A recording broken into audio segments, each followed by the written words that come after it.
Então, eu vou passar a palavra para o nosso convidado, o professor Edgar, já agradecendo. Pode ficar à vontade para fazer compartilhar conosco a sua experiência. É um prazer ter você aqui. E fique à vontade. Qualquer coisa a gente vai se falando aí, você pode me dar um toque aqui que a gente vai sanando se tivermos qualquer problema. Obrigada. Tá bom, obrigado. Me ouvem bem? Boa tarde, pessoal. Como a Gisele disse, meu nome é Edgar, sou formado em Geografia. Vou contar um pouco da minha experiência pessoal em sala de aula. Não tem nada muito elaborado, não preparei nada, digamos assim, muito didático ou que tenha profundidade extrema. Vou falar um pouco da minha experiência prática em chão de sala de aula mesmo. Há uns 10 anos atrás, eu era vice-diretor numa escola de anos iniciais. Do primeiro ao quinto ano, caso alguém não saiba, né? Então, são alunos de alfabetização. Eu era o vice-diretor e tinha uma supervisora. E eram 12 turmas. Se faltasse algum professor, e era a cidade dos meninos, né? Uma escola que preza por disciplina, escola convento, que tem que ser silenciosa, aquela coisa toda. Quando faltava algum professor, eu acabava tendo que dar um jeito para a turma não ficar bagunçada, né?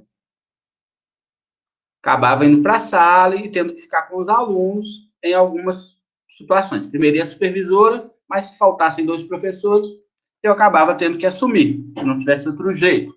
Às vezes a gente dá um jeitinho, né? Uma professora fica com 2 turmas, aquela coisa toda, mas às vezes não tinha como, às vezes faltava até mais de 2. Então eu ia para a turma, e como eu não sou professor dos anos iniciais, era difícil para mim lidar com crianças. Criança é outra dinâmica, diferente de adolescente. Num dado momento da minha vida, não sei como, eu vi um vídeo de um angolano que contava uma história de um caçador. Na história que ele contou, ele descrevia muito bem as paisagens que esse caçador passava por elas enquanto ele estava na aventura dele. A história é bem simples. Ela fala sobre um caçador, que era o melhor caçador da África, aí tem toda aquela riqueza de detalhes na descrição do personagem, para a história ficar interessante, né? Era um excelente caçador, uma excelente pessoa, muito nobre, muito justo, e que se apaixonou por uma mulher e teve a noiva raptada por uma serpente. E ele passa a perseguir o rastro dessa serpente para recuperar a noiva dele. Nessa perseguição dele, ele passa por vários locais, né? Eu, como professor de geografia, comecei a contar essa história para os meninos, mas ambientando ela na Amazônia. Então, eu começava, basicamente, de uma mata de terra firme, que é onde ficam as aldeias, né? Transformava esse caçador num índio, num Yanomami, num Ticuná, num índio da Amazônia. E a história se passava com ele. Ele conhecia uma índia de uma outra tribo. Na hora de contar fica mais legal, né? Que eu falo que ele estava já na beira do rio, pronto para flechar uma anta, uma capivara. Lembrando sempre de usar um animal que seja do ambiente, da Amazônia, né? E ele avista a índia e na hora ele se apaixona, o coração dele começa a bater rapidamente. Então tem que ter toda essa riqueza de detalhes na narrativa, né? Com isso, nessa perseguição dele, ele passa pelos 3 tipos de mata da Amazônia. Ele começa pela mata de terra firme, que é a mata de árvores mais altas, né? São as árvores nobres. Aí a gente faz uma descrição. A geografia tem esse lado descritivo. Faz a descrição da floresta, os tipos de árvore, por que elas crescem mais, que é por causa do clima, que é menos úmido, não tá, é úmido, mas não está sujeito à inundação, quanto a parte mais baixa, mais próxima ao rio, a parte mais de planície. Então, as árvores conseguem se desenvolver melhor. Você faz uma crítica, você pode falar, por exemplo, hoje eu falaria sobre o Salles, são as árvores que o Salles adora cortar, são as que têm mais valor comercial. Então, aí você consegue trabalhar várias coisas a partir só de descrever uma região ali, uma área da Amazônia. Aí, depois ele está perseguindo ela, ele passa por uma mata de várzea. Você vai explicar o que é a mata de várzea. É uma parte da floresta que é inundada ocasionalmente, quando é um período de cheias muito intensos. Então, as árvores não se desenvolvem tanto, mas são árvores grandes também. Como elas não crescem tanto, tem também plantas de menor porte, tem também outras plantas associadas, outros vegetais, em geral, associados às árvores. Aí, depois, se você chega numa mata de igapó, você está descrevendo ele perseguindo a serpente, aí você vai descrevendo por onde ele passa. Você pode falar, olha, ele estava na linha do igapó, ele foi viu uma Vitória Régia. Ele foi na Vitória Régia, ele viu um sapo. O sapo, ele perguntou, você viu a serpente? Então, no igapó, que é uma mata já inundada, aí você vai explicar que tem várias plantas aquáticas, você vai explicar que as raízes das plantas maiores do igapó ficam dentro da água quase que permanentemente. Às vezes as árvores não são aquáticas, mas elas têm as raízes dentro da água. Então são árvores que são árvores que estão com a raiz fixada quase que em solo encharcado o tempo todo. Por isso elas se desenvolvem bem menos, são árvores de 10, 15 metros no máximo. Então, você descreveu toda a vegetação da Amazônia contando uma história. E às vezes o menino está recebendo a informação, mas ele está achando que é só uma história. E essa história ainda fala dos animais. Ele sempre ajuda, o caçador, ele consegue animais para ajudá-lo.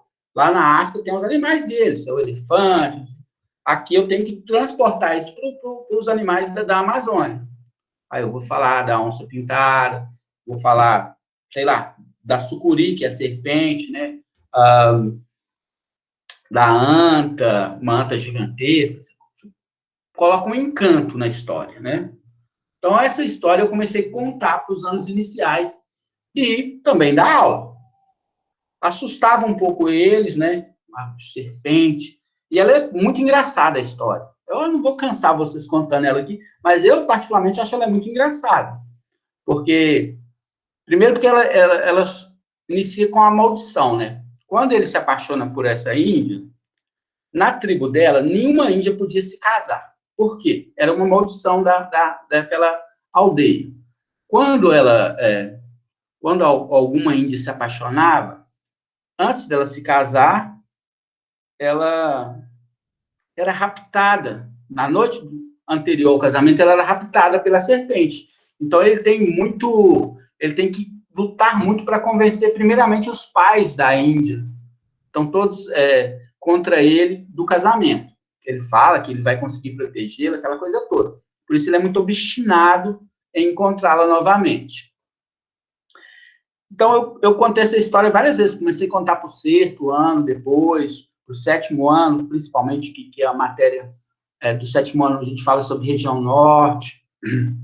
Então, comecei a contar ela bastante. Só que quando chega no 8º e 9º ano, ela já é um pouco infantil. Aí eu falei, nossa, mas se serve essa história, eu podia contar outra e também colocar na ambientação que eu preciso trabalhar aqui. Os meninos do 8º e 9º ano não gostavam, principalmente do 9º. Aí eu peguei um conjunto, algumas lendas japonesas, eu não vou lembrar o nome delas agora, mas a que eu mais conto é da Mulher da Boca Cortada, que é uma lenda muito... Os meninos gostam muito.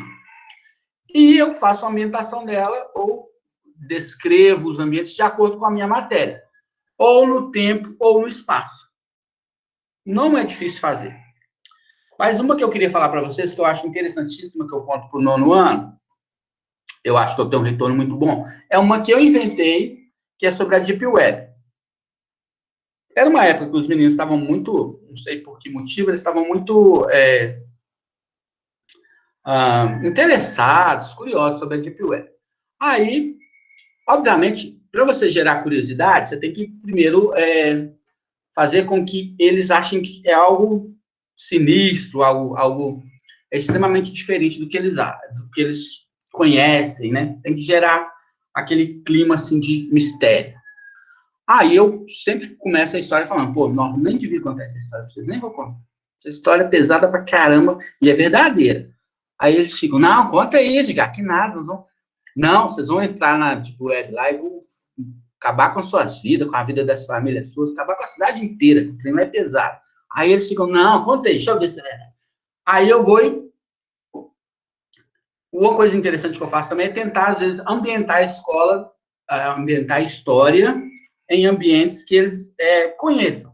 A própria escola, o próprio bairro. O meu trabalho aqui é 6 minutos da minha casa, então eu conheço bem o bairro, conheço há bastante tempo. Mas voltando à história da Deep Web. Aí eu começo a contar para eles, depois de enrolar muito, de falar muito que eles não suportariam, não teriam maturidade, que eles ficariam com medo, que seria uma história muito pesada para a idade deles. Eu conto que eu estou lá navegando na Deep Web, tem um navegador específico, eu não falo para eles. Aí você, qual que é? Não, tem que ser um que ninguém possa rastrear. Invento um pouco de verdade, um pouco de fábula, né? E falo que eu lá navegando, entrei num fórum de discussão de islâmicos. E que eles têm, assim, dentre eles, tem grupos terroristas. Aí eu falo que tinha gente do Hezbollah, falo alguns grupos terroristas lá. E que os caras começam a tentar justificar a ação deles. Eu faço uma discussão entre o islamismo, a visão que a gente tem do Islã, a visão que a gente tem dos povos islâmicos, o fundamentalismo deles, a visão que eles têm do Ocidente. Eu não procuro mostrar também só um lado, não. Na época até eu li o Corão, então eu procurei me fundamentar bem para não incorrer numa xenofobia, de falar deles sem também citar os pontos positivos da cultura deles, sem deixar bem claro que nem todo árabe, ou a grande maioria dos islâmicos, não são terroristas, mas também explicando para os meninos quais são as motivações deles, como eles cometem esses atos de terrorismo. Falo também que outras religiões já cometeram atrocidades, como o cristianismo, se a gente for pensar em cruzadas, também foi um movimento de expansão, como os islâmicos tentam esse movimento de expansão, como eles conseguiram na época da expansão para a África, e no caso das cruzadas foi para o Oriente Médio, né, a Terra Santa. Explico os dois lados. E vou falando que, ao mesmo tempo, quando eu estou explicando isso, eu estou debatendo com os muçulmanos, com o grupo terrorista lá. O grupo terrorista fictício. Debatendo pelo computador, né?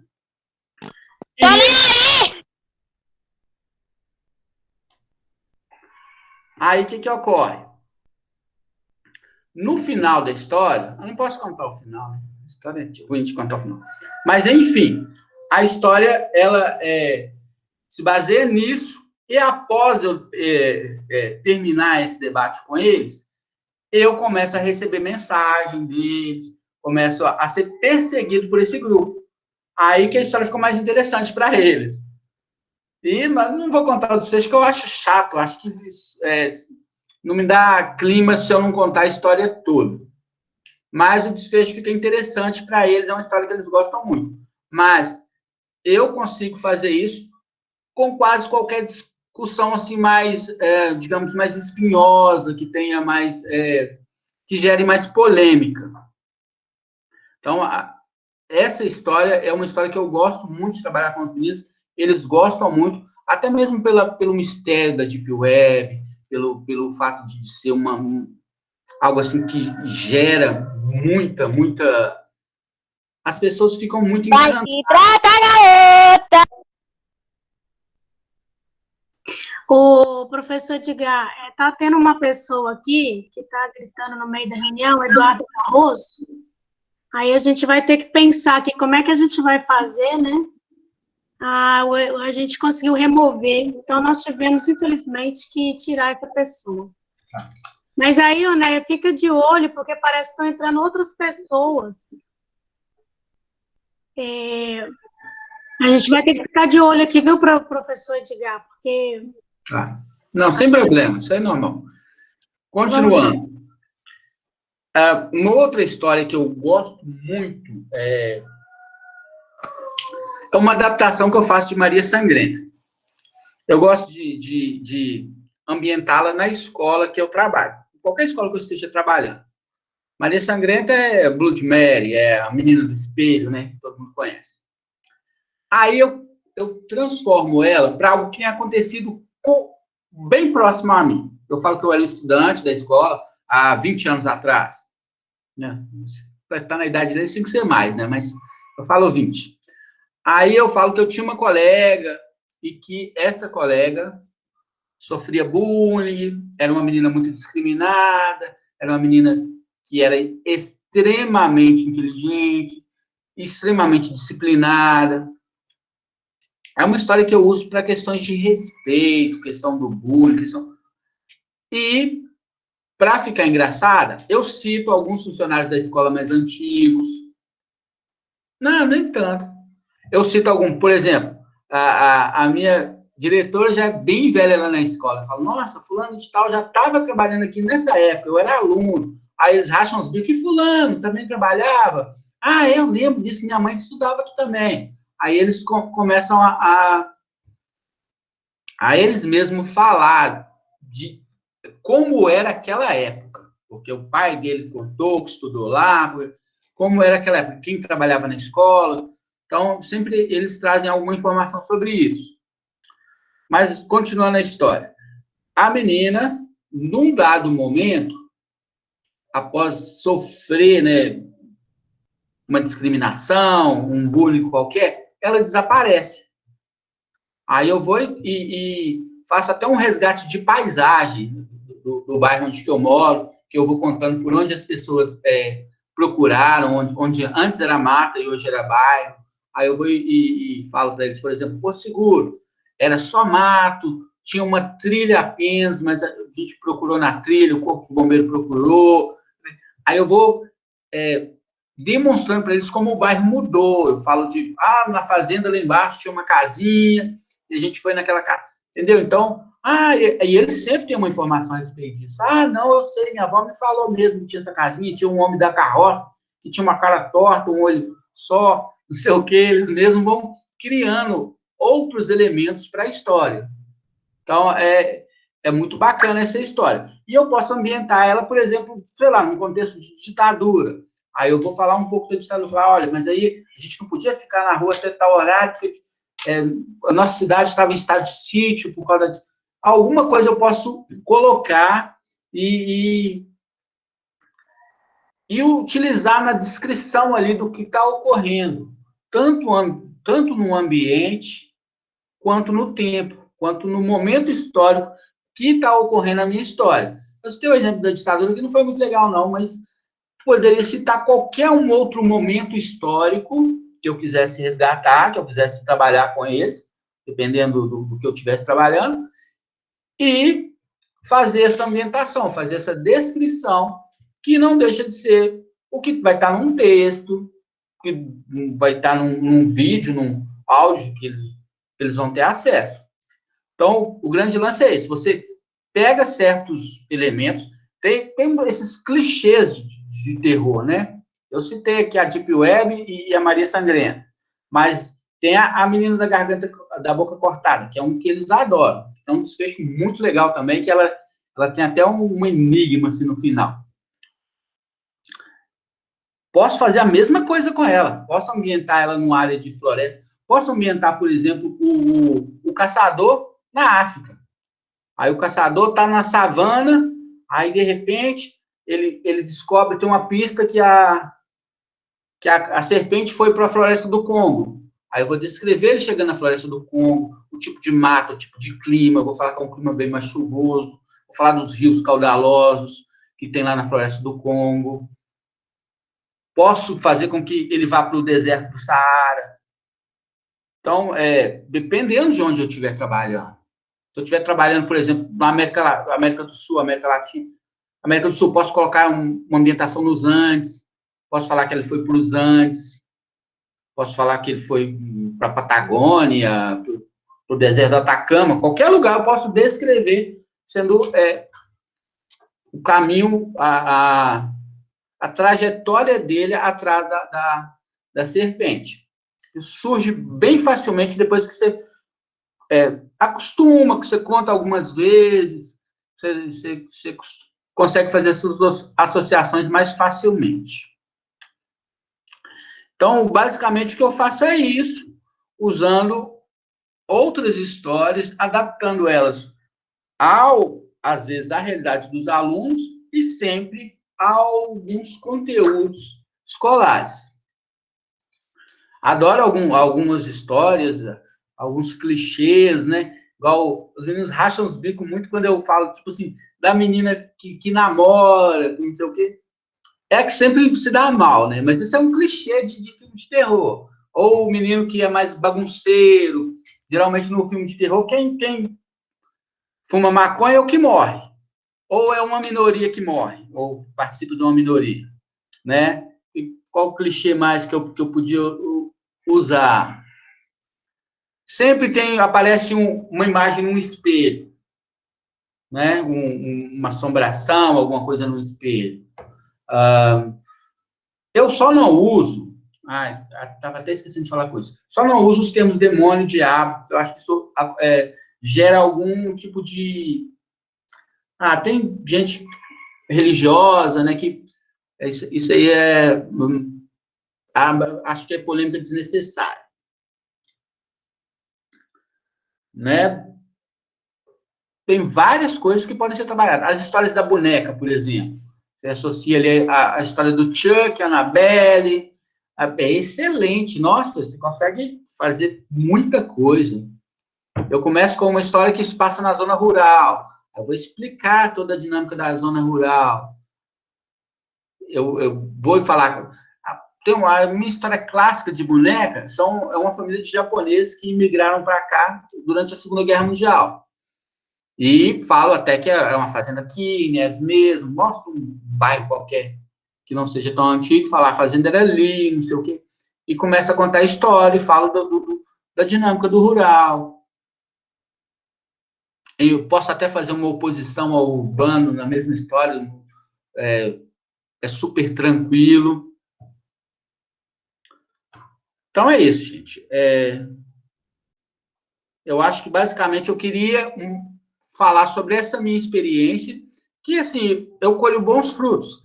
Além de conseguir passar o conteúdo de uma forma diferente, eu consigo fazer acordos com eles, consigo atenção, consigo disciplina, consigo fazer com que eles gostem da aula. Às vezes, dá o meu horário, eu tento sair, eles ficam, não, fica. É meio chato, às vezes, para o outro professor. Chega na porta, os meninos, não, você quer isso. Mas eu acho que uma estratégia interessante, tá? O único problema é que, às vezes, um aluno, dependendo de uma pessoa mais suscetível, ele se assusta demais. Eu já tive alguns casos de ligarem para a escola e reclamar. Então, isso pode acontecer, com toda sinceridade. Uma vez, uma mãe ligou e reclamou que o filho dela estava com dificuldade de dormir, e era por causa de uma história, professor de geografia. A diretora nem chegou a falar comigo na época, não. Depois que a gente é mais próximo, que eu contando isso para ela, que ela ficou sabendo, né? Depois também que eu estava dando aula assim, ela falou, mesmo, há um tempo atrás a mãe ligou e falou, nossa, por que não falou comigo? Aí ela, na hora eu nem dei crédito, achei que nem era verdade. Mas aconteceu já umas 2 ou 3 vezes, mas isso tem quase 10 anos trabalhando assim, né? Então não é algo muito frequente, e você tem que sentir também a maturidade da turma ali, olhar para a carinha deles, se vê que tem um mais mais suscetível a isso, você às vezes para a história, conta outra, ou dá uma eufemizada na história. Tem que sentir ali no momento, tem que ter essa percepção. Então é isso, gente. Se alguém quiser fazer alguma pergunta, algum comentário. Não, bacana, professor Edgar. Eu vou abrir para as perguntas. Quem quiser falar pode levantar a mãozinha, gente. Eu acho que é perguntando que a gente vai aprofundar mais aí, né? Eu queria fazer primeiro, eu vou fazer uma Casa Museu ali, a Carol, né, que está com o nosso logo da Casa Museu, vai fazer depois, e o pessoal pode levantar a mãozinha. Eu queria, assim, a gente conta muitas histórias, sou professora de português, também conto às vezes, e aí eu queria saber, assim, do terror. Por que o terror, assim? Porque eu sei do encantamento, acho que os meus gostam muito. Às vezes você vai passar um filme na sala, você traz um filme interessante, que você quer trabalhar alguma coisa, eles já pedem terror. Cadê o filme de terror, professor? Não passa aquele, eles já têm todo. E eles assistem milhões de vezes o mesmo filme de terror. Então, eles gostam demais. Não sei se é sentir esse medo, não sei se é passar por cima das dificuldades que tem ali. Por que o terror, Edgar? Eu gosto do gênero, eu já gosto um pouco de terror. Claro que são aqueles fãs, né? Mas eu gosto de filmes em geral. Os alunos têm várias questões associadas, né? Tem um certo fascínio, tem uma certa, para um adolescente, uma certa reafirmação, o fato de ele ter assistido um filme pesado, e falar assim, nem fiquei com medo. Eu acho que é uma questão de se afirmar mesmo, de mostrar uma certa superioridade ali no grupo, mostrar coragem mesmo.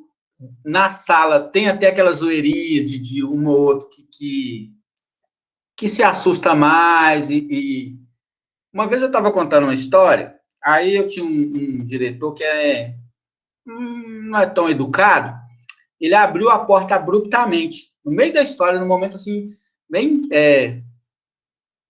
tenso da história, né? Eu acho que talvez ele tenha visto a sala tão calada que ele achou que estava vazia, alguma coisa assim. Ou não sei se ele tinha esse mau hábito mesmo. Ele trabalhou um pouco com a gente.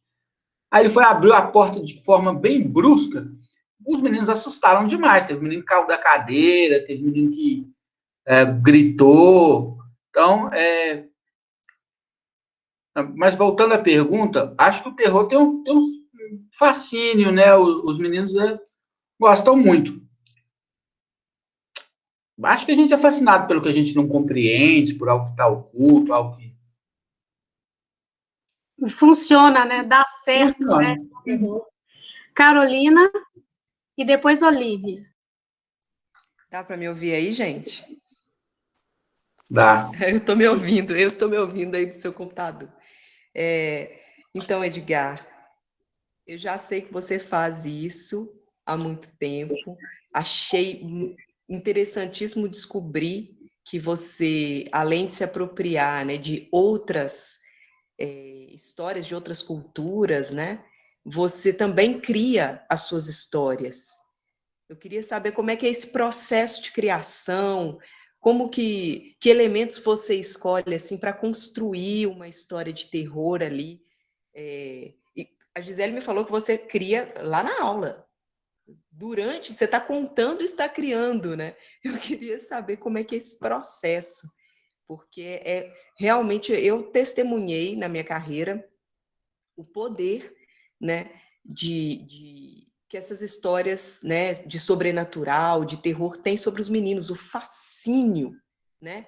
Eu mesma adoro filme de terror, adoro história de terror, acho, assim, uma das coisas que, quando eu quero relaxar a minha mente, esquecer dos problemas da vida, é uma coisa que consegue me tirar da minha rotina, né? Que consegue prender a minha atenção de tal maneira que eu viajo de verdade.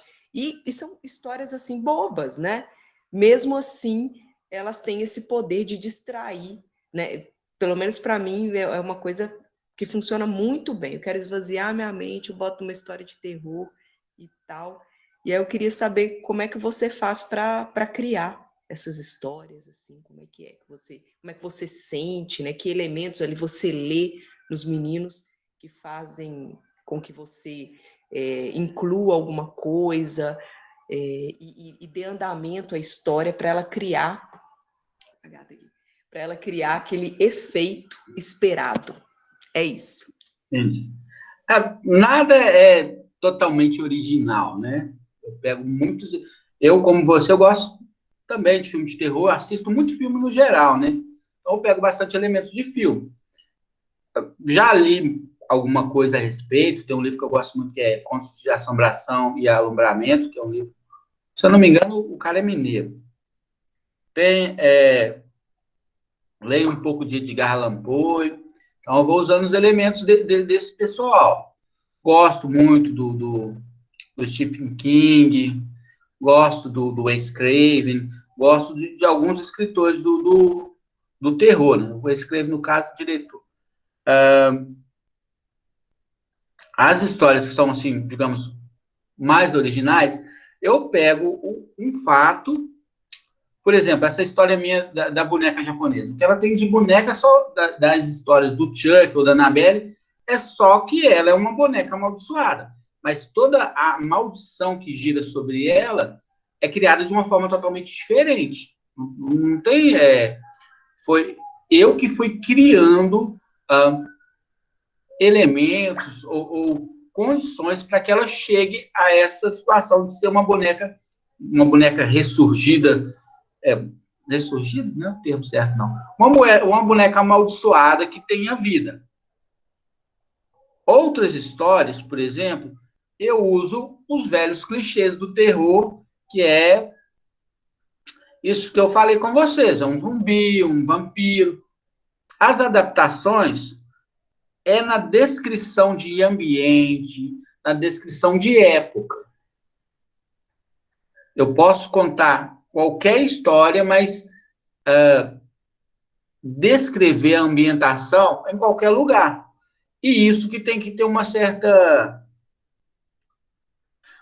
articulação, uma certa espontaneidade, porque, por exemplo, se eu fosse contar uma história para vocês hoje, foi no ano de 2001 que isso aconteceu, no dia 10 de junho de 2001. Então, já estou remetendo ao próprio dia de hoje. No dia 10 de junho de 2001, foi isso mesmo, 2001. Eu estava na escola, aí contaram para mim a lenda da mulher do banheiro. Foi uma cantineira que me contou. E ela falou comigo que ela estudava aqui na época, eu como aluno. E aconteceu isso, isso, isso. Aí eles, mentira, você está falando um negócio que aconteceu há 20 anos atrás. Eu falei, mas só que tem uma coisa que é pior. Essa mesma cantineira me falou que a cada 10 anos a mesma coisa acontece. Então, aconteceu em 2011 e muito provavelmente vai acontecer agora em 2021. E hoje é o dia de acontecer. Então, aí você vai criando, entendeu? Eu ambientei ela historicamente, totalmente aleatoriamente. Totalmente, posso, sei lá, marcar, tipo, um dia que vai ter a festa junina. Eu posso falar que vai acontecer no dia da festa junina, que vai ter isso. O que Diana está fazendo aí? Então, eu posso ambientar ela historicamente e também o local da maneira que fluir melhor. Eu posso contar, tipo, eu tenho 6 sétimos anos. Posso contar numa turma de um jeito, na outra de outro. Eu vou mudando de acordo com a aceitação que eles têm, de acordo com o retorno que eu tenho da história. Entendeu? Agora, as histórias assim mais originais que eu tenho, elas também partem de não sei se eu posso dizer arquétipos, esses elementos clichêsão do terror mesmo, sabe? Tipo, sei lá, um vampiro, um lobisomem, alguma coisa assim que já existe, porque você não consegue fugir muito disso. É muito engraçado. Até hoje, eles usam os mesmos elementos. É muito raro alguma coisa totalmente totalmente, não existe nada original, né? Tudo é intertextualidade, né? Isso mesmo. Eu vou passar a palavra agora. A Olivia baixou a mãozinha, disse que foi sem querer, para Acho o que meu time levantou a mão. Newton. Mas eu queria, antes de eu passar a palavra para o Newton, eu vou ler aqui que a Adriana Ramira, professora, né, de português, minha colega lá na outra escola, falou que ama Edgar Allan Poe. A Shirley falou que os alunos dela também adoram. São duas professoras que parece que trabalham, né, o Edgar Allan Poe. Para quem não sabe, é um escritor de histórias de suspense, né, terror. E aí, eu quero convidar, né, as duas para contribuir ou contar a experiência delas, se elas já trabalharam com o Edgar Allan Poe na sala de aula também, para contribuir aí com a gente, compartilhar também a experiência delas. Aí eu vou passar, fica aí o convite para as duas, e vou passar para ele, Newton. Pode falar, professor.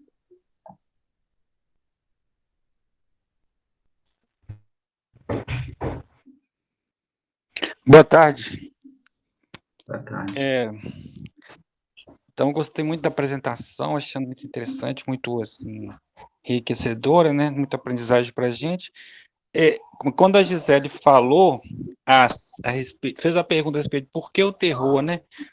Assim, eu pensei assim, eu tenho uma ideia para o encantamento, uma hipótese, talvez, para o encantamento dos estudantes, dos adolescentes com terror, das crianças e adolescentes com terror.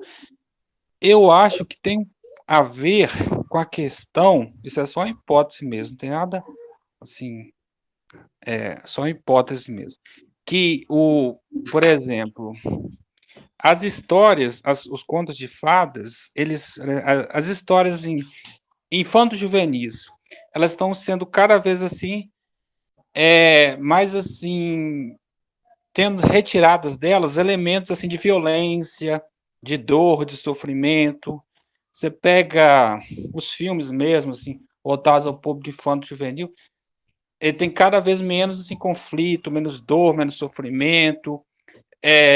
Eu acho que aí o terror virou refúgio para isso, para ter esse sofrimento, para ter esse conflito forte, para ter essa dor. Eu acho que aí o terror ele acaba sendo assim, o representante dessas angústias, né? O espelho que vê essas angústias, porque ela pega um texto, uma adaptação de uma história, né? Antiga, um conto de fadas. Aí a história está simplificada, não tem sofrimento, não tem maldade, não tem nada assim que é humano, né? Parece que as pessoas ali são como se fossem assim modelos de bom comportamento. Aí eu acho que aí elas veem esse espelho e elas se identificam.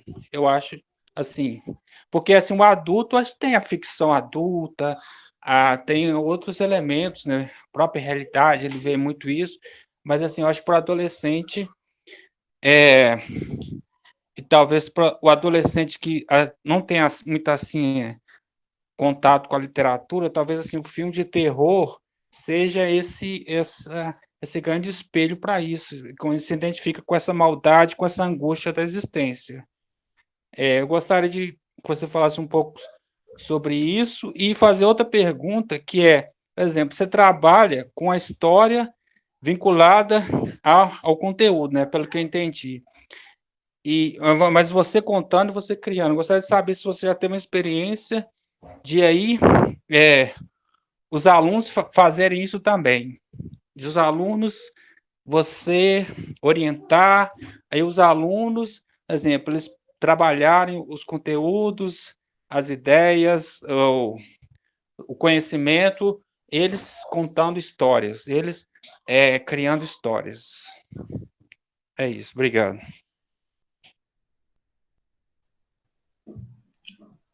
Eu concordo com você na primeira parte que você fala que eles vivenciam as angústias e os sofrimentos dos filmes de terror. Eu acho que isso é até importante, né, para eles, porque acho que suaviza quando algo impactante ou algo horrível, um horror mesmo ocorra na vida deles. Acho que tem essa suavização dos contos de fada, que ocorre mesmo. E com relação à sua segunda pergunta, não, eu nunca trabalhei com eles. Para eles produzirem uma história, não, nunca tive essa ideia e eu acho até interessante. Acho interessante. A gente que é professor de português bota muito eles para... você seria um excelente aluno para a gente, né? Criar muita história assim, elaborar, e a gente trabalha muito assim, né? Mas acho que é muito legal colocá-los como protagonistas também, né? É uma grande ideia. Pensar em algo. Aqui agora, nós temos a Carol e depois a Neia. Carol de novo e depois a Neia. E a Olivia Gomes e a Fabiana falaram que as duas seriam aquelas que caem da cadeira, né? Você falou aí que teve uma aluna que caiu da cadeira, de tanto medo, né? De ficar aterrorizada. Mas vai lá, Carol. Então,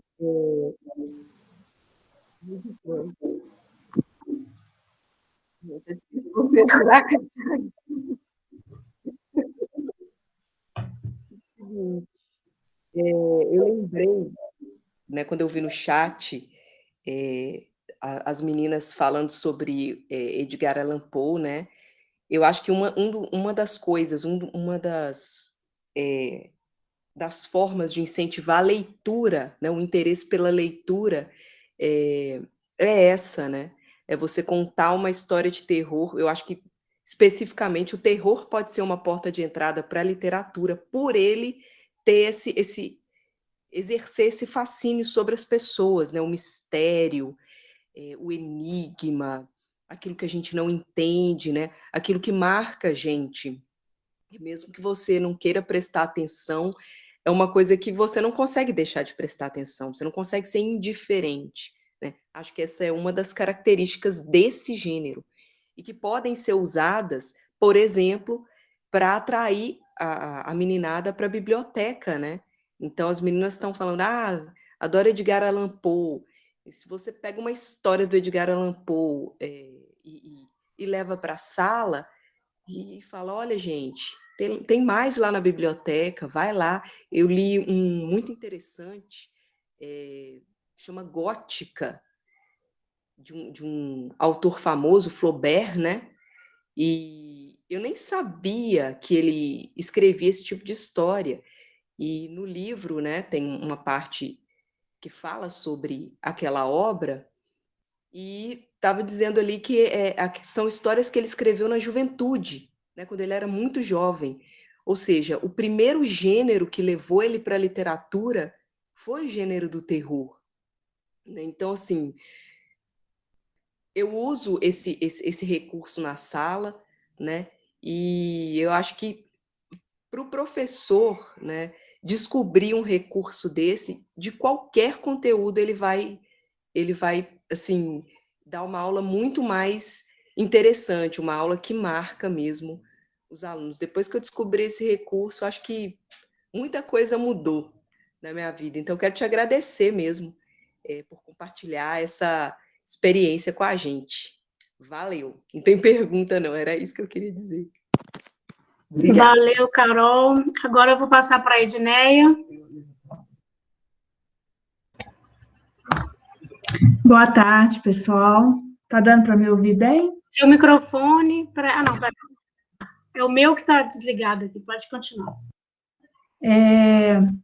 Bem, eu queria falar, né, assim, contribuir um pouco com essa discussão sobre a importância das narrativas de terror para as crianças e adolescentes.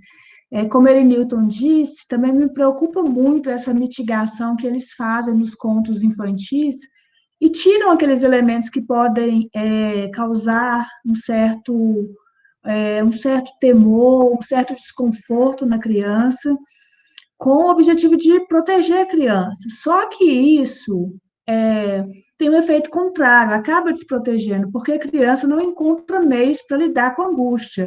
E a gente que conhece, por exemplo, as narrativas da psicanálise sobre os contos de fadas, sabe da importância, né, desses contos para a criança trabalhar as angústias, os medos, as dores delas. E se a gente pensar também, desde as tragédias gregas antigas, né, muito tempo antes de Cristo, esse recurso já era utilizado para poder operar nas pessoas uma espécie de liberação desse conflito interno que as pessoas não conseguem resolver, né? Que é esse problema básico de todos nós, que é o problema de estar no mundo sem saber direito por que está aqui, o que, que vai fazer aqui, para onde que vai depois daqui. Então, assim, as histórias, tantas histórias de terror que trabalham com esse sobrenatural, esse desconhecido, são uma espécie de mote para a gente poder, para as crianças, para os adolescentes poderem ir organizando as coisas na cabeça deles. E uma coisa que eles sabem muito bem, alguns até têm mais dificuldade, né? Mas eu acho que dá para falar para eles, é que isso são histórias, que isso não é realidade. Então, assim, a maior parte das crianças e adolescentes sabe que isso não é. Eles podem sentir medo, angústia, porque eles fazem esse pacto ficcional, que é o mesmo pacto que a gente faz, por exemplo, quando assiste um filme de suspense, quando assiste um filme violento, que tem muita violência, a gente sente a dor, mas a gente sabe que não é verdade. Então, assim, eu só queria reiterar essa importância. Mas uma outra coisa que eu queria falar também é com relação a... Eu também sou professora, só que eu sou professora das séries iniciais. E aí, uma coisa que eu gosto muito de trabalhar com os meninos, né, eu estava pensando enquanto o Edgar estava falando, essa coisa de ir construindo a história a partir dos elementos que os meninos vão trazendo e tudo. Além do terror, existe também um realismo fantástico, que é muito bom para a gente trabalhar com os meninos, e prende muito, porque você, assim, de repente inventa que um cavalo foi partido no meio e continuou andando, mesmo partido no meio. E aí os meninos assim, mas como? Não pode. E isso cria assim eles dão uma atenção para isso porque a cabecinha deles vai funcionando. Mas como que isso pode acontecer? E tal. Então são todos esses tipos de narrativa que a gente, que é professor, pode utilizar na sala de aula, e eu gostei muito das contribuições que o Edgar trouxe, porque a gente pode ir colocando nessas narrativas aqueles conteúdos que a gente precisa, eventualmente, ensinar para os meninos. A gente ambienta, contextualiza ali e faz uma aula realmente muito rica, porque nós, professores, somos muito criativos, né? E o mais interessante, assim, eu fico pensando que como que a gente pode fazer isso sem muito recurso, né? Somos só nós e o nosso pensamento, a nossa inteligência, o nosso repertório cultural, né? E aí eu acho que tem uma coisa muito importante, que é esse repertório, o tanto que é importante para o professor ler, para ele construir esse repertório, que ele possa chegar numa sala de aula e conseguir, porque eu penso que é mais ou menos assim, isso eu já quero encaminhar como pergunta para o Edgar, né, assim, qual que é a importância do seu repertório cultural, tanto em termos de filmes, de livros, né, sei lá, de histórias que você já ouviu, de teatro, como que isso contribui na hora que você chega na sala de aula para contar uma história para os meninos? É isso, obrigada. Excelente pergunta. É importantíssimo, porque você pode iniciar com uma história e contar outra, dependendo da repercussão que ela estiver tendo, dependendo do retorno que os meninos estiverem te dando daquela história. Então, eu posso começar a contar uma história que eu acabei de contar num 7º ano, mas no outro os meninos não estão tão interessados. Mas eu percebi algum elemento ali, alguma coisa que alguém comentou, geralmente uma liderançazinha puxar para cá, eu posso dar uma guinada na história e usar um outro personagem e contar uma história totalmente diferente. Mas eu preciso ter esses elementos todos bem, eu preciso ter as informações sobre todas as outras histórias, digamos assim, bem construídos. Como que eu posso dizer? Eu tenho que estar bem afiado com relação a várias outras histórias. Isso eu não consigo, assim, eu li hoje, pronto, li 5 histórias, eu tenho que estar o tempo todo lendo histórias a respeito, eu tenho que estar o tempo todo me alimentando de informação a respeito do terror.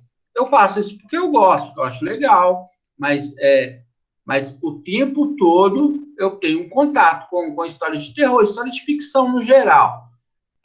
Mas, especificamente para contar as histórias de terror, eu assisto o tempo todo. Eu assisto, assim, não sou aqueles fanáticos, eu não quero parecer isso também, não. Mas eu assisto tudo que sai. Que sai é bem igual Invocação do Mal 3. O diretor de Exorcista falou que é um filme bom, falou que é uma obra-prima. Eu falei, porra, então vou ter que assistir esse filme. Não assisti ainda, mas é um filme que já está na minha lista para me assistir. Eu acho que assisti Invocação do Mal só um. Achei fraco. Mas um cara que tem uma certa credibilidade, eu acompanho notícias a respeito do terror, entendeu? Hoje mesmo eu reli o Gato Preto, do Edgar Allan Poe. Então, tipo assim, até por causa da aula hoje, eu falei assim, vou ler mais alguma. Já tinha lido há muito tempo e li hoje de novo. Eu acho excelente. Então, com certeza o que você falou é imprescindível. Que você esteja o tempo todo se alimentando de informação, lendo a respeito, porque você não, como eu disse, você não constrói do nada, não existe nada de genuíno. Bom, eu acredito que não, né? Algo que seja totalmente novo e que seja feito ali. Então, eu tenho que ter sempre fresco na minha cabeça várias histórias diferentes, de acordo com a loira do Bonfim, é ótimo. Você lembra que o vovô tinha medo dela, né? Mas o vô o vô que vai ter medo da história, geralmente são os avós que contam, né? Ô, Leandra, a Leandra está falando. Leandra. Eu quero fazer uma pergunta. Posso, Gisele? Pode. Deixa eu te falar. A Juliane levantou a mão e depois seria você. Pode seguir a ordem? Daqui a pouco pode sim. Pode ser? Daqui a pouco tá bom. Pode. Eu acho legal você falar do vô, né? Que a gente sempre tem as histórias que os avós se contam, né? Mas isso que a Néia colocou, não só em gênero de terror, né?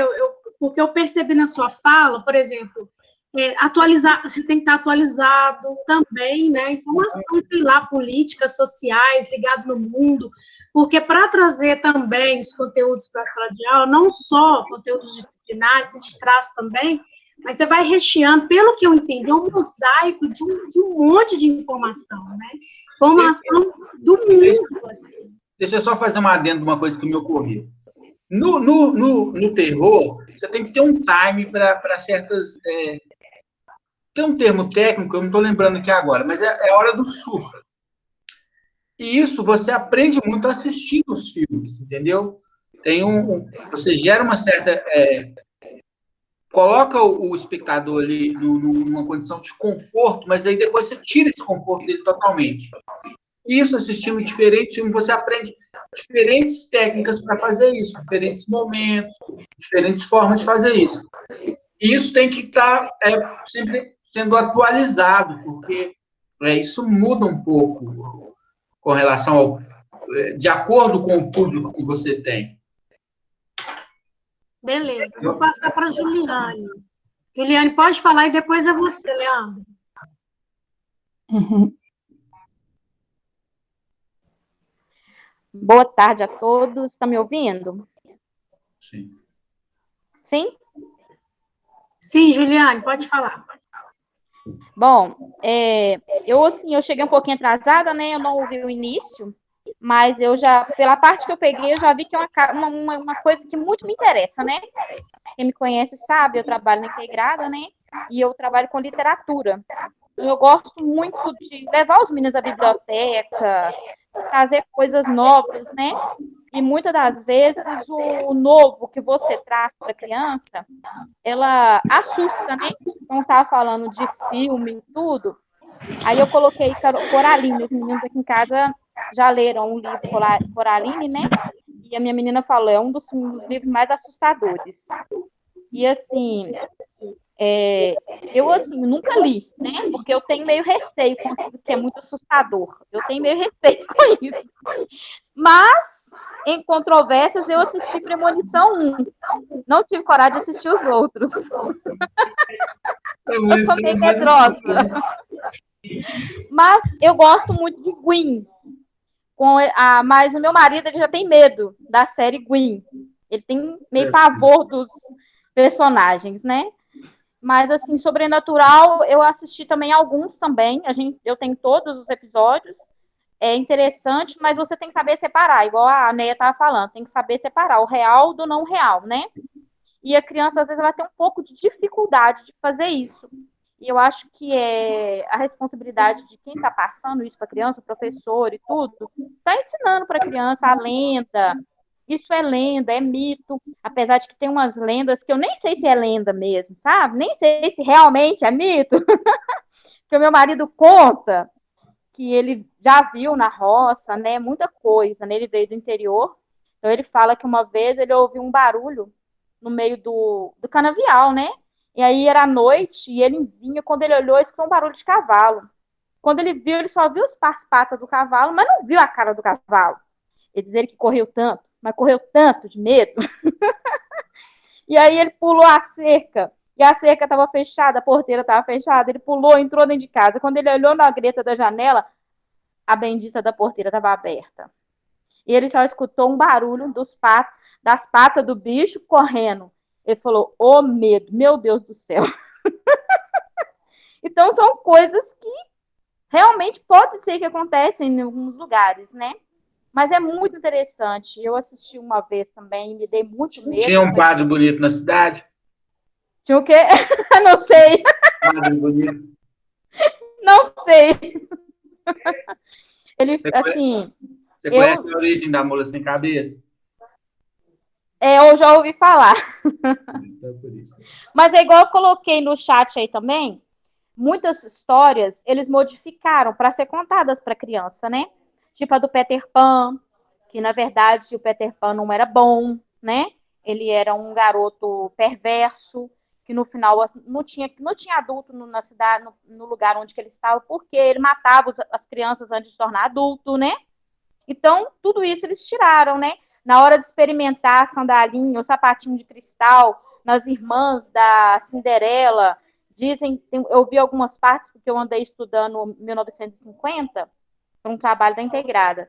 Aí dizem que eles cortaram umas partes dos dedos, o calcanhar das irmãs da Cinderela, para servir o sapatinho, e uma coisa terror. Eu falei, gente, pelo amor de Deus, como é que eu vou fazer isso para criança? Não tem nem como contar isso.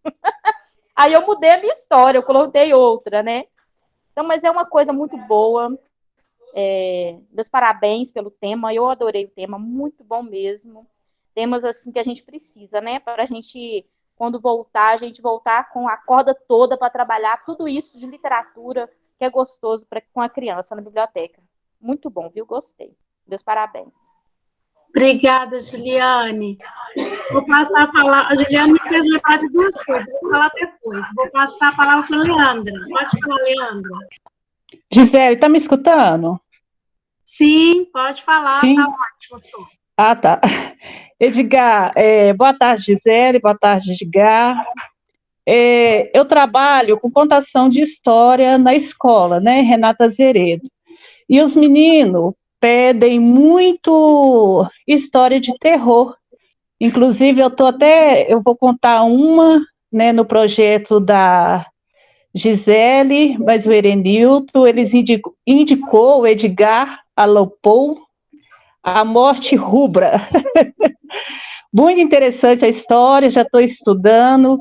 Então, tem duas perguntas que eu queria te fazer. Quais os instrumentos que, né, você usa para que os meninos sentem medo? Né, eu quero pegar uma experiência com você. E a outra coisa, eu quero saber se você já escreveu alguma história de terror também, para passar para a gente aí, né, para contar para os meninos, eles gostam muito. É isso. Leandra, os elementos, como eu falei, os elementos são os elementos clichês mesmo que existem na história de terror, tá? Tem que ter algo assustador, que pode ser um monstro, pode ser uma boneca amaldiçoada, pode ser uma pessoa morta-viva. Tem que ter algum elemento assustador que vai gerar horror, né? Ou gerar terror. Existe a diferença entre o terror e o horror. Uhum. O horror é algo que te causa aquele espanto. Sei lá, você vê uma pessoa morta por um acidente, por exemplo. A pessoa está lá com as vísceras para fora. Isso é horror. Você sente um horror ali. Não é algo que vai te fazer mal, mas te causa espanto. Agora, o terror é algo que pode te ameaçar. Por isso tem o terrorismo, né? Então, o terror pode ser um assassino, pode ser... É algo que, na história ali, ele ameaça a integridade física ou a vida dos personagens. Então, você tem que saber o que você quer, principalmente. Se é algo que vai causar horror ou terror. Os dois. Outra coisa que eu faço, que eu tento transpor a história para mais próximo da vivência deles. Eu nunca vou contar a história da Blood Mary, por exemplo, como é no filme americano. No filme americano, deixa eu lembrar aqui, as 3 adolescentes estão no baile de formatura e elas, ou o cara lá, o cara mata elas, os adolescentes matam elas, se eu não lembro. Mas como que eu vou falar de baile de formatura aqui no Brasil para os nossos adolescentes? É uma coisa que não tem nada a ver com eles.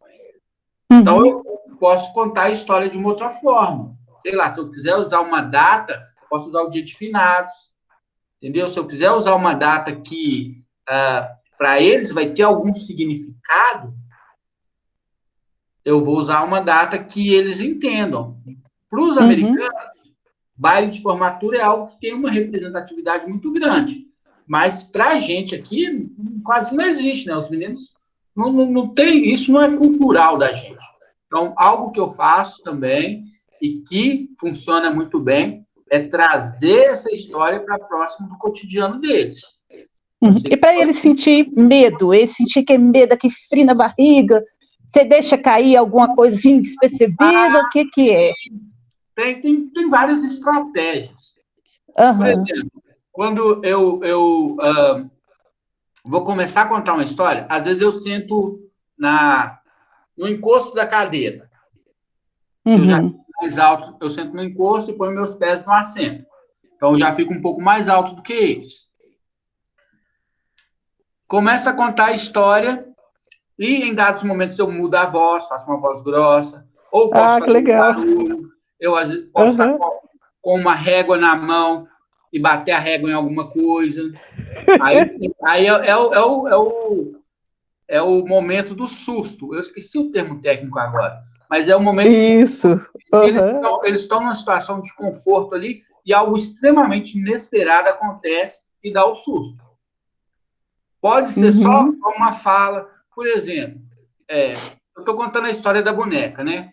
A boneca enfeitiçada, a menina morreu, a boneca ficou no quarto da menina. Ninguém nunca entrou no quarto da menina 10 anos depois. O irmão da menina morava lá nos Estados Unidos. Aí ele vem visitar a mãe dele, depois que ele se estabelece lá, a família está mais... Ele decide entrar no quarto. A boneca devia ter sido cremada junto com a menina, mas não foi. Aí ele entra no quarto, começa a olhar o quarto, ver as coisas da menina, sentir aquela saudade. Quando ele olha em cima como chama aquele móvel de menina, que tem um espelho, uma penteadeira, uma escrivaninha? Uma penteadeira. Quando ele olha no meio do escuro, quando ele está sem luz, né, um quarto que está abandonado há muito tempo, quando ele põe a lanterna no rosto dele, ele vê o rosto da boneca. Mas a boneca está diferente. A boneca agora está envelhecida, tem uma feição de maldade, tem um rosto enrugado, ela tem a boca grande e aberta, ela tem dentes afiados. Aí você começa a gerar uma imagem na cabeça deles de algo extremamente agressivo. Só que ainda não é o susto. Você está preparando eles para quando a boneca atacar. Que aí vai ser o susto, porque eles já têm muito medo da boneca. Você vai falar que a boneca tem as unhas grandes, as unhas negras, parecem garras de um tatu. Você vai preparar eles para quando chegar 00:03, se atente também para esses lances de horário, assim.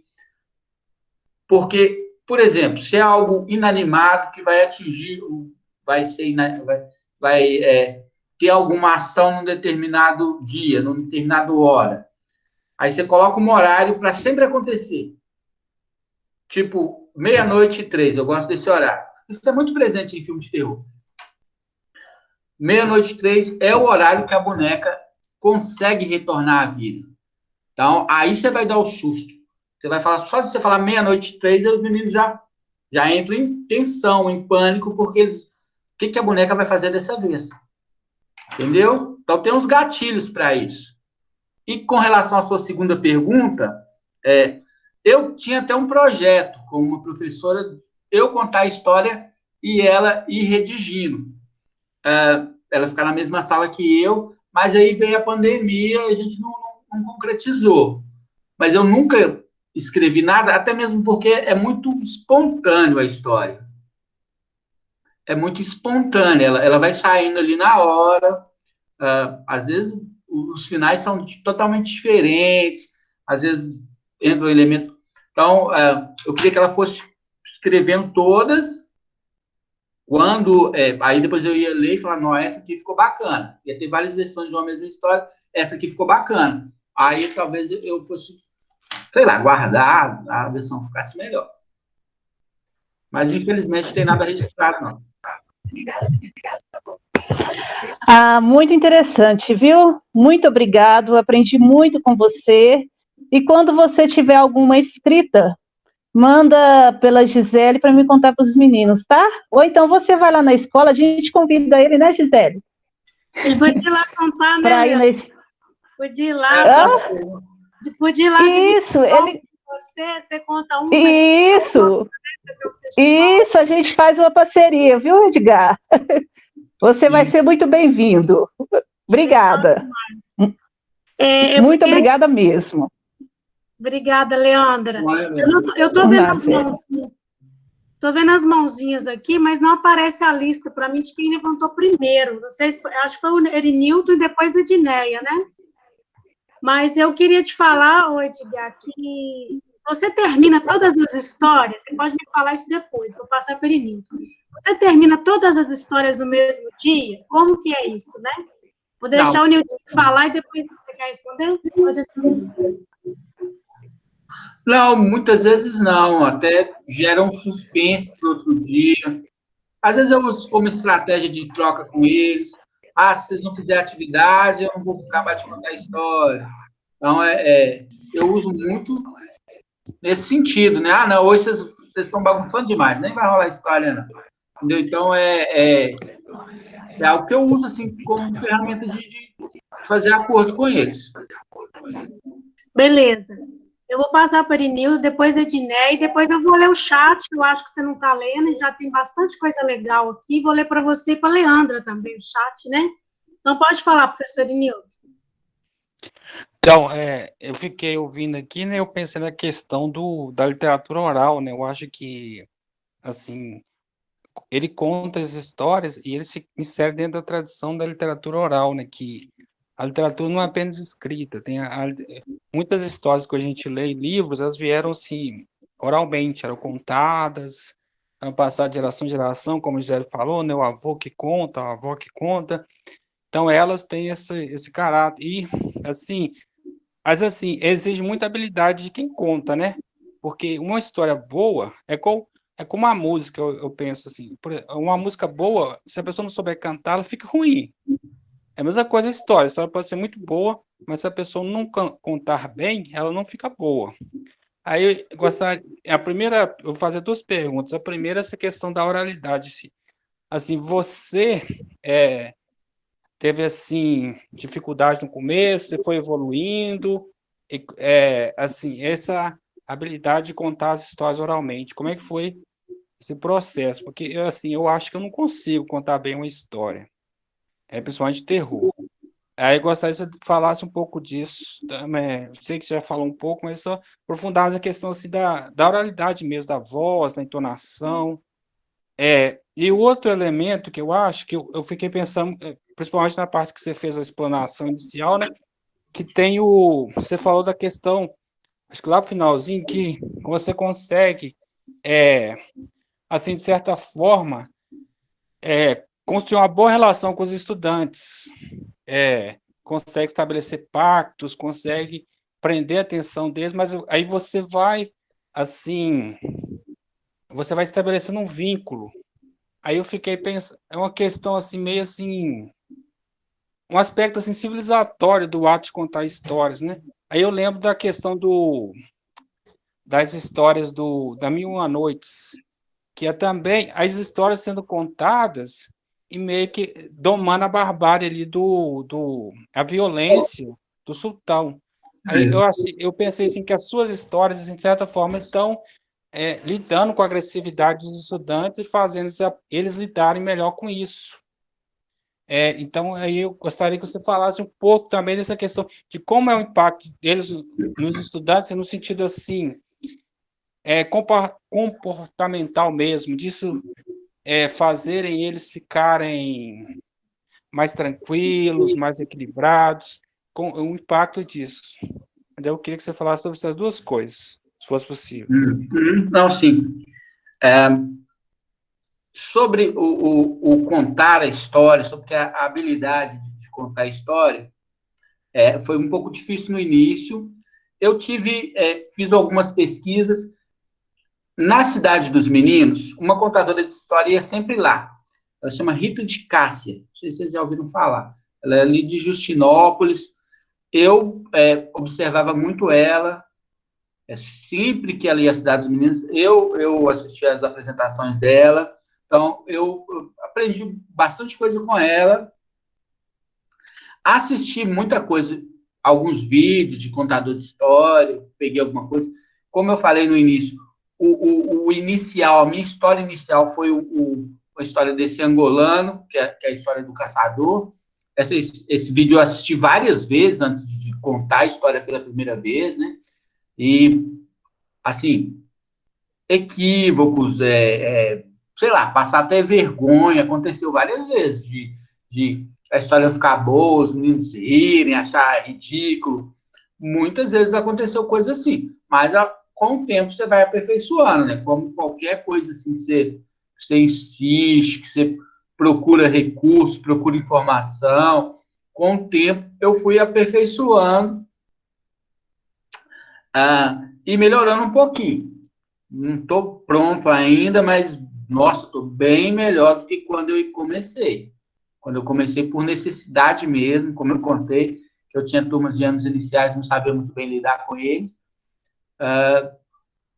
Mas hoje, 10 anos depois, estou bem melhor. Já sei o momento certo, já sei a história certa para cada sala, já sei lá. E é algo também que você cria como eu estou na mesma escola já faz 7 anos, então os meninos já conhecem as histórias. Você vai contar uma história, às vezes numa turma, aí tem um repetente, aí para ele dar uma de espertão, não, essa história eu já conheço, conta aquela outra que é melhor, aquela é boa, não vai contar essa não. Aí eu falo, não, os meninos não conhecem, vou contar essa, entendeu? Então, também tem essa questão de os meninos já comentarem, então já é algo assim que é de conhecimento deles. Isso com relação à primeira pergunta. A segunda pergunta realmente tem muito a ver com Mil e Uma Noites. Eu acho que eu me inspirei um pouco também em Mil e Uma Noites. Você lembra que você tinha os livros? Você doou, né? Eu li um pouquinho de Mil e Uma Noites e achei que era uma estratégia interessante. Eu usei essa estratégia até para outras coisas.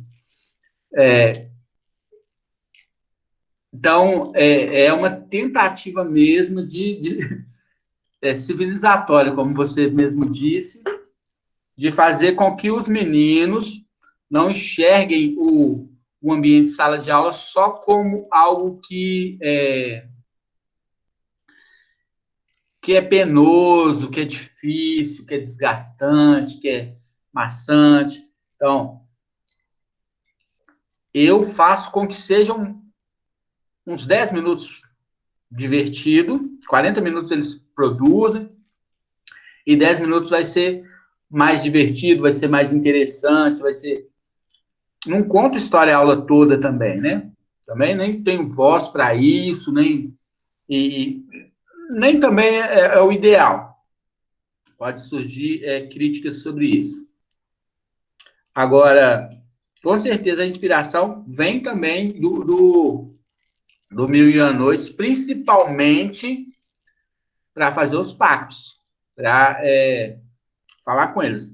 Olha, se vocês não comportarem, se vocês não fizerem atividade, se vocês... Não vai ter história. É algo também que ajuda eles a, digamos, ter mais concentração, eles aprendem, eles se habituam a ficar em silêncio, ouvindo uma pessoa o tempo todo, porque eu já sou um professor extremamente chato nesse sentido, né? De aluno falar durante a aula. E você contando história, a pessoa falando, não existe como, né? Para fazer um comentário tem que ser você tem que ser muito sutil para não atrapalhar a história. Ou tem que levantar a mão para o professor dar, para mim, no caso, passar a palavra para o aluno. Então, funciona muito bem essa questão de melhorar a disciplina, melhorar a relação que você tem com a turma e com essa questão da atenção, do comportamento deles, do fato da concentração deles em alguma coisa. Então, acho que tem vários aspectos positivos mesmo.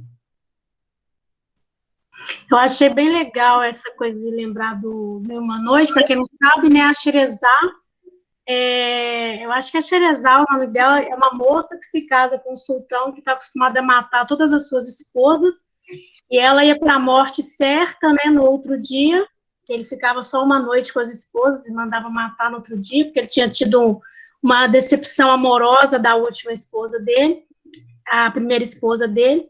E aí ela tem a ideia de contar a história e não terminar. Então, com isso, ela conseguiu ficar 1001 noites viva, porque ela interrompia a história num momento, né, bem interessante. Aí ele falava assim, não, eu vou deixar você viva mais uma noite para você terminar a história. E ela nunca terminava, né?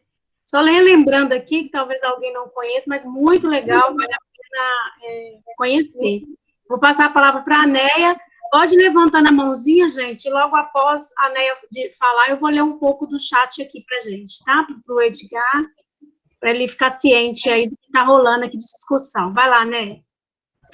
Eu fiquei pensando duas coisas aqui, ouvindo as falas, né? A primeira, em relação à história das Mil e Uma Noites, e essa estratégia da Xerezade de interromper a história no momento de clímax, né? Para criar esse desejo de ouvir mais. E o interessante também das Mil e Uma Noites é que as histórias que a Xerezade contava tinham a ver com o sultão, entendeu? Então, assim, a partir das histórias que ele ouvia, ele foi se humanizando. Então, assim, a importância que as histórias têm para as pessoas, para a cultura de forma geral, né? E, de fato, tá dando ruído aí? Acho que seu telefone, você tem que desligar seu microfone, isso. Outra coisa é com relação à morte vermelha, a morte rubra, né? Não sei qual que foi a tradução que a Leandra está com ela aí. Mas eu acho que quando a Leandra pergunta, né, o que pode causar, como é que pode explorar o terror, quando eu li a morte rubra, a ideia, por exemplo, porque eu acho que a morte rubra tem algo que é bem próximo de nós, que era uma situação de pandemia, né? Muito mais dramático, porque as pessoas morriam em questão de horas, assim, que elas contraíam lá a doença. Só que eu não sei se foi um príncipe ou se foi um nobre qualquer que foi para juntou um monte de gente saudável, levou para um lugar com a tentativa de ficar isolado dessa epidemia, né? Então, eu acho que é interessante explorar, e pelo menos o que me causou, assim, um arrepio, foi essa ideia do sujeito querendo se cercar de saúde por todos os lados, e a morte, né, através não sei se era vírus ou se era um bacilo, o que era que transmitia a morte rubra, a doença. Como é que essa morte vem se infiltrando dentro daquela vida abundante ali? Então, eu acho que, assim, o interessante é você construir esses cenários, né? Primeiro, o cenário do dramatismo da morte rubra, como o Paul descreve, né? Assim, como que em questão de minutos a pessoa já fica vermelha, já começa a vomitar, já vai, não sei, sabe? Assim, eu acho que é muito legal construir bem esse cenário de terror. Aí o sujeito tenta se safar disso, ele foge disso. Eu acho que fuga também é uma coisa que prende muito, porque, né, tem aquela tensão, assim, o suspense. Não, será que vai conseguir me pegar? Será que não vai? E, ao final, essa morte que entra nesse território protegido da vida, protegido entre aspas, né? Porque esse conto, eu acho que ele tem um valor moral também, que é muito interessante, né, para a gente pensar até a situação do vírus, do nosso coronavírus aqui atualmente, mas eu fico pensando nesses elementos do terror, né? Assim, como é que a gente explora isso? Porque, por exemplo, Edgar, você falou que leu O Gato Preto, né? O Gato Preto é um conto interessante. Eu também já li O Gato Preto 2 vezes. E eu tive 2 impressões diferentes. Assim. Na primeira vez que eu li, eu não gostei muito. Falei, mas na segunda vez que eu li, e aí eu achei interessante assim, a forma como o Poe explora os detalhes, como, por exemplo, a mancha no pelo do gato, não sei o quê. Eu queria ouvir você, assim, o que é que você acha que nesse conto tem de destaque, assim, para a gente pensar? O que a gente pode explorar mais para fazer uma situação de terror, para aprofundar esses elementos do terror? É isso. Você fala no Gato Preto?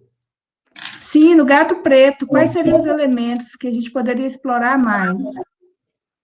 Olha, o Gato Preto já é um elemento interessantíssimo, né? Para a nossa cultura, então, associa-se a ele a má sorte, né? No caso deles lá, era associada a serem bruxas, né? Alguma coisa assim. Então, ele é um elemento de extremo terror. O que eu faria, pessoalmente? Eu exageraria algumas características do gato, talvez. Talvez ele ser um gato maior do que o normal, o que já o que ele fala, né? Que o gato era muito grande, mas eu acho que dava para dar mais uma exagerada ali no caso do gato. As características da casa dele, eu acho que talvez eu exploraria melhor a questão da adega. Talvez eu falaria mais de uma adega úmida, escura, com alguns insetos. Então, tem várias coisas que você pode trabalhar. A esposa dele, sempre muito solícita, mas solícita não é o termo, né? Sempre muito pacífica na dela lá. Você pode jogar um mistério na esposa dele, talvez colocar ela como talvez sendo uma bruxa, que na verdade fosse ela que fizesse o gato se comportar daquela forma, ou que ela fizesse algo que fizesse com que ele não tivesse discernimento, clareza no que ele via, porque ele ficava meio confuso, né? Em saber se ele gostava ou não gostava do gato. Aí ele... tem várias coisas que dá para enaltecer, que dá para dar ênfase e fazer com que a história fique até mais, no meu ponto de vista, como que eu posso dizer? Talvez, para contar em sala de aula, eu popularizaria mais, transformaria ela em algo que fosse, que tivesse um terror mais pronto. Não quero chamar um terror pipoca, mas algo mais pronto, assim, mais explícito, talvez, né? Porque de cara já... pode falar. Não, mais explícito, porque assim, o conto ele é meio sutil, né, em relação a esses detalhes. Então, acho que, como você falou, é interessante porque tem coisa que dá para acentuar mais, para ficar mais explícito essa dimensão assim do terror. Inclusive a miada final do gato, né, assim, dentro da parede. Você pode comparar a um grito de um humano, talvez, o grito de uma pessoa recebendo uma chibatada, um chibotado, ou até uma coisa mais próxima dos meninos, sei lá, uma pessoa que, sei lá, que teve uma morte horrível, algo assim que cause neles um impacto maior e que sempre esteja mais próximo da realidade deles. Igual se você for falar de uma adega, você não pode simplesmente falar de adega com eles, tem que falar, olha, é igual um porão, é um cômodo que não tem janelas, é um cômodo mais não tem ventilação, é muito menos iluminado. Então, você tem que aproximar isso da realidade deles, e a adega tinha que ser utilizado como um elemento de terror. A parte do incêndio, você pode dar um pouco, colocar uma ação ali naquela parte do incêndio, não tem ação nenhuma. Acho que ele simplesmente sai, chega, a casa está incendiada, né? Então, você pode pôr uma ação ali, ele tendo que fugir, alguma coisa assim. Então, é muito simples você adicionar elementos que fazem, que causam um impacto mais imediato. Bom, gente, nós já estamos aí caminhando quase para o nosso fim, né? O papo tá bom, gostoso. Eu vou ler aqui o chat. E aí, eu não sei, tem um curtazinho que eu não sei se você vai querer passar, Edgar, é do Gato Preto, já que a gente está falando dele, seria interessante, são só 6 minutos, a gente pode guardar para finalizar com ele. E aí eu vou ler aqui o chat, e o que você quiser comentar, você vai guardando aí, se você quiser anotar, porque o chat bombou aqui, eu vou ver se eu consigo fazer um resgate. Aí olha só o que está rolando aqui, e aí você vê o que você quer comentar, tá bom? Então, a Carol colocou assim, todos nós temos sentimentos ambíguos em relação às pessoas, podemos ao mesmo tempo amar e odiar, isso é humano, mas quando sentimos algo ruim em relação aos nossos pais, irmãos, famílias, gera culpa, angústia. Ela está falando de Caroline, porque a Juliane disse que gostava muito de Caroline, né, o pessoal da casa dela. O Tiago José falou o seguinte, e as nossas histórias são histórias de terror, como o Homem do Saco, a Loura do Bonfim, né, o nosso folclore brasileiro, que infelizmente anda esquecido na escola, a cultura, nossa cultura, né, brazuca mesmo, falando do Brasil, né, nada contra o filme do Motoqueiro Fantasma, bacana demais a história, mas nós temos a nossa, a Mula Sem Cabeça, o Curupira, o Saci, né, aí eu acho legal lembrar disso. A Carol fala, para quem curte o nosso folclore, aí ela está citando Cidades Invisíveis, né, a Netflix, tem muito personagem do nosso folclore lá, ela vai o Pedro colocou aqui o Jumpscare, não sei o que é isso, Pedro, depois se você quiser falar. Jumpscare? Eu tenho uma versão do Boto Rosa, mas é para menino de terceiro ano, do médio, tem que ser quase adulto, que é muito engraçado, eles gostam muito. É muito divertido, ela funciona muito. Eu acho legal que a gente fala de conto de terror e a gente ri pra caramba, né? Porque nós estamos rindo aqui. Eu, então, tô achando graça de tudo. Na hora que a gente vai escutar a história, que vem o medo, né? Aí vem a Adriana Ramiro, que tinha medo da Loura do Bonfim, né? A mulher do algodão que aparecia nos banheiros. Eu não conheço como mulher do algodão, que é a mulher que aparece no banheiro. Eu lembro do... será que são dois personagens diferentes? A Loura do Bonfim e a mulher do algodão no banheiro? Porque eu lembro que meus alunos já fizeram muitos filmes, eles adoravam fazer curtas de terror, né? A gente faz muito isso na escola. Aí o Tiago fala em Pernambuco, Recife, Chico Science, Nação Zumbi, né, que citavam contos, ele está falando da música, essas duas bandas. A Shirley também é professora. Particularmente, não assisto aos filmes de terror, sinto-me aflita demais, mas sempre percebi que meus alunos curtiam. Então, busquei algumas obras que despertassem a curiosidade e a possibilidade de escrita criativa. Por acaso, em um sebo, numa maleta, achei um livro, Lendas Urbanas. Foi um grande suporte para boas rodas de leitura e discussões. Inclusive, nas aulas seguintes, os alunos trouxeram-me vários relatos de seus familiares. E muitos pais disseram aos seus filhos que vivenciaram aquilo. Cara, lembrei do Alex, do Capeta do Vilarinho. Eu sou dessa época. Lembro de todo mundo saindo correndo daquela quadra, todo mundo se pisoteando, porque o Capeta estava lá dentro, né? A Clara colocou semelhante ao pé de lótus, deve ser em relação ao que estava sendo dito de alguma história, acho que Cinderela. Bom, quando o Edgar fala do time, né? Time, Carol? Isso lembra os griots, contadores de histórias presentes em várias culturas africanas.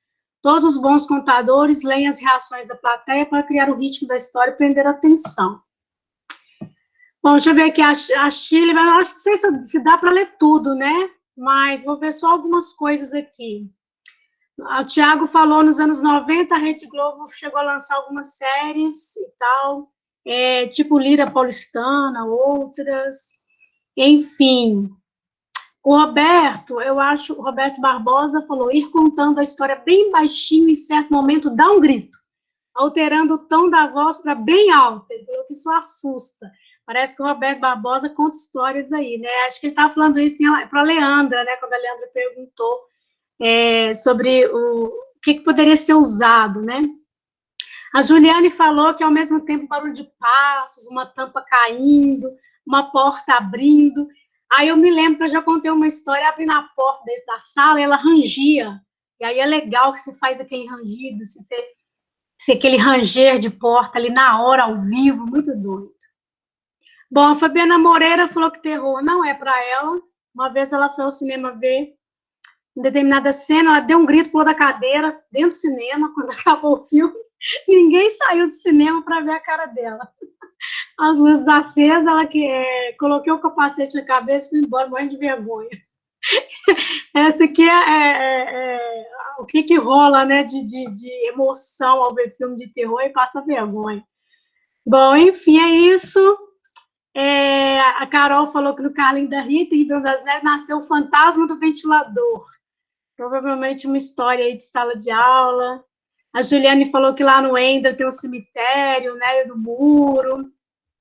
A Olivia falou que contar histórias prende atenção, interesse do início ao fim é difícil, principalmente para as crianças, né? Contar, prendendo atenção e tal. Isso aí. Aí aqui veio uma discussão sobre palhaços, né? Tal. Estratégias interessantes. A Juliane falou menos palhaço, né, satânico e tudo. Enfim. Muita coisa para ler aqui. O Pedro falando, acho que eu já cheguei no final. É só um termo que normalmente se usa, acho que ele está explicando para mim, né? É só um termo que normalmente se usa sobre o gatilho de susto, especificamente nos filmes de terror. Em português significa algo como pulo do susto. Ele está te falando o termo, né? Jump scare, é isso? Jump scare é uma coisa do cinema. Tem muito a ver com o aumento do volume nas trilhas sonoras. Eu lembro de um filme que aí você vai assistindo, aí de repente cai um monte de panela, aí dá aquele barulhão no cinema. É legal, tem a ver com o som mesmo, né? Mas, enfim, terminei aqui os comentários. Se você quiser falar alguma coisa a respeito do que foi dito aqui, a Neia levantou a mão. Eu queria guardar os 6 minutinhos finais para te assistir um curta, assim, bem gostosinho, do Gato Preto, do Edgar Allan Poe, já que foi tão citado seu xará. Fala, Neia. Não, é só comentar, porque o Pedro falou essa coisa da trilha sonora, né? Eu fiquei lembrando de alguns filmes de terror, de suspense, né? Tem aquele do... Esqueci o nome agora, que tem o Motel Bartz, esqueci o nome do filme. Psicose, que, assim, o efeito de medo todo está na trilha sonora, assim, na hora que vai subir na escada, a música, como que isso é importante, como que o som tem um papel interessante nessa sensação que causa na gente. Era só para comentar. E é interessante, quando você não tem a trilha sonora, você criar uma ambientação de som. Você pode criar na cabeça deles. Tipo, não, mas estava chovendo pra caramba nesse dia. e trovejava. Nossa, e tinha até uns lobos uivando. Você cria uma atmosfera sonora que é meio arrepiante. E você pode até conseguir, né, ter sorte de no dia estar chovendo, se é um dia que está ventando muito, você pode usar tudo isso na hora. Se é um dia muito frio, então tudo isso você pode usar como elemento ali da história. Você tem que pegar o que você tiver ali para usar. Os dias de chuva são excelentes. Era só isso que eu queria fazer esse adendo. Beleza, eu vou. Aí você vê se você quer comentar alguma coisa no chat. Acho que está tudo já falado lá, né? Eu acho muito legal Lendas Urbanas, gente, muito chique. Eu vou procurar o vídeo aqui, que eu deixei aqui aberto para a gente passar. Pode ser, Edgar? E depois a gente faz as considerações finais nesses 10 minutinhos, ok? Eu vou abrir aqui, só um minutinho. Vou tentar puxar daqui. Não vou conseguir daqui.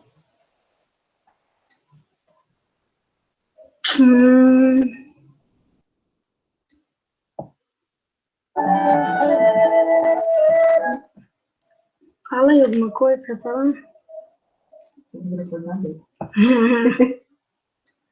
Gente, espera aí que eu estou procurando aqui.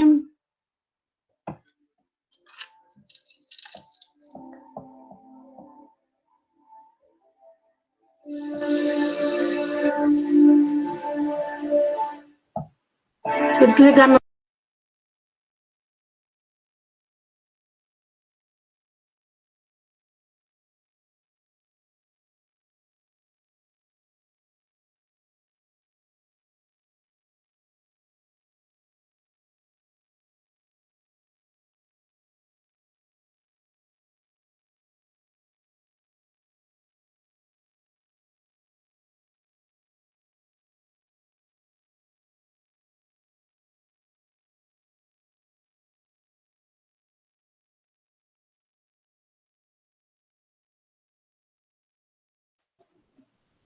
Quer que eu apresente, Gisele?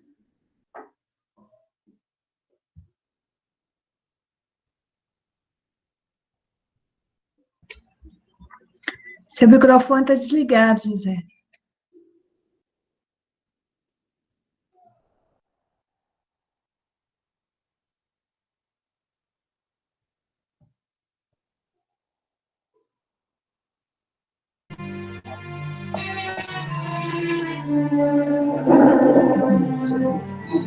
Tá, agora aumenta.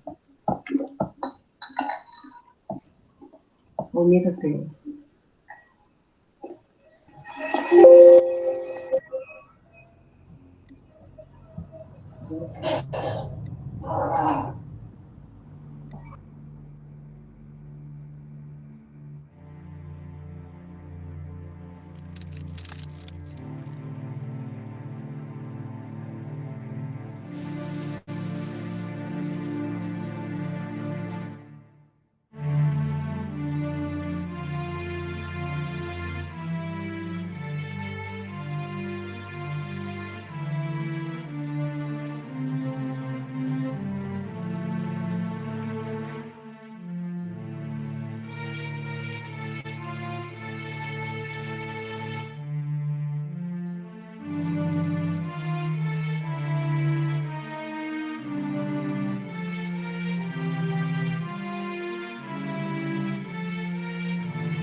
Bom, a historinha do gato preto, né, do Edgar Allan Poe, sem uma fala, sem uma, né, sem uma linha, assim, nem nada. A gente estava falando de trilha sonora, como que só a música, só a trilha sonora já guiou, né, a animação. Ela é brasileira, é uma adaptação, na verdade, né, uma adaptação livre do conto, não é exatamente, assim, o conto, mas mais para a gente ter essa atmosfera do terror ali, né, a questão do gato, da relação do personagem com o gato, aquela questão daquela teimosia, aquele suspense ali de que o gato sempre, né, retornando, enfim, ele empareda a mulher e o gato na parede lá. Quer comentar alguma coisa, Edgar?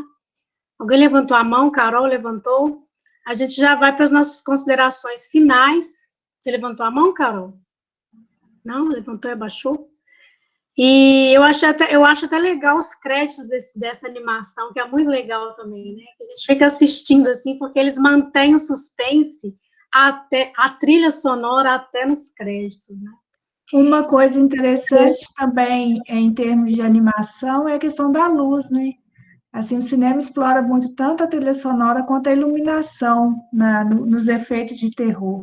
É bem interessante, principalmente nos créditos, como que a luz, ela cria um efeito bacana, assim, de suspense. Sim. A Shirley está falando que para encerrar agora é só assistir o Retrato de Dorian Gray e completar a noite. Eu chamo o Edgar para fazer as considerações finais, por favor. Se ele não tiver saído aí para ir ao banheiro.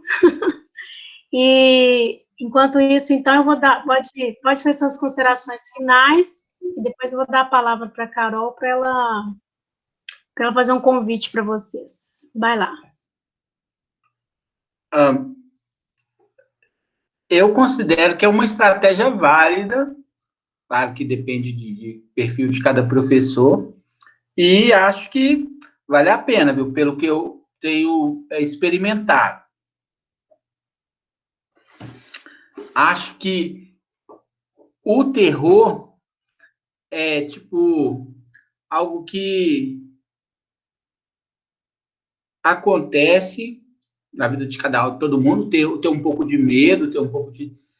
E quando você vivencia isso na ficção, quando você vivencia isso na literatura ou no cinema, você está mais preparado para quando ele ocorre na vida real.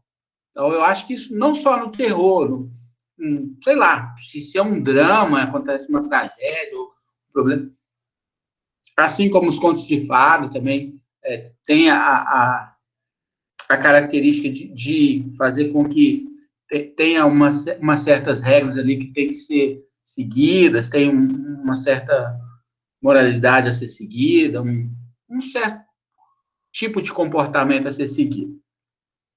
Eu acho interessantíssimo e, com relação à sala de aula, funciona muito bem. Obviamente que nada é perfeito, né? Tem problemas. Tem efeitos colaterais, digamos assim, mas eu experimentei poucos e acho que vale a pena por causa disso.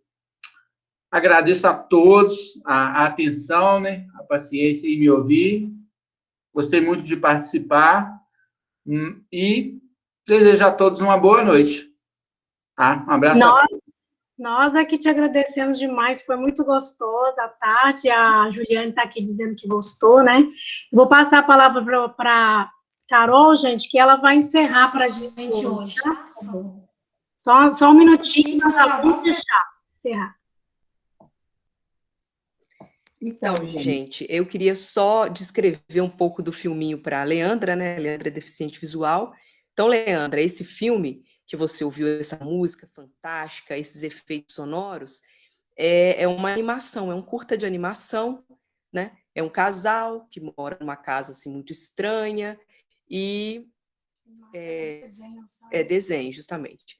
E ele tem uma relação estranha com o gato, ele não se sente bem em relação ao gato e parece que também não se sente bem em relação à esposa. Então, tem episódios em que ele e o gato se encontram e que tem sangue, né? Ele mata o gato enforca o gato e o gato está sempre reaparecendo até que ele empareda a mulher e o gato. Esquarteja a mulher. Né, morta lá, o cadáver dela, e aquilo continua assombrando ele o tempo todo. Depois, se você puder dar uma olhada no conto, né, dar uma lida no conto, acho que você vai divertir. E o convite é para todos que estão aqui, né, visitarem a Casa Museu. Nós temos um canal no YouTube, inscrevam-se. Queremos chegar a 1.000 inscritos para que a gente consiga fazer lives pelo YouTube, né? Para isso é preciso 1.000 inscritos. Então, inscrevam-se, peçam às pessoas que vocês conhecem para se inscrever também, para que a gente consiga chegar a mais pessoas. Essa palestra vai ficar disponível na varanda da Casa Museu, então quem quiser rever, em breve ela estará lá disponível, é só entrar e clicar, pode compartilhar também. E sigam a gente no Instagram, né? Lá a gente posta sempre as novidades, as formações, os eventos. E é isso, gente. Um beijo da Casa Museu para geral.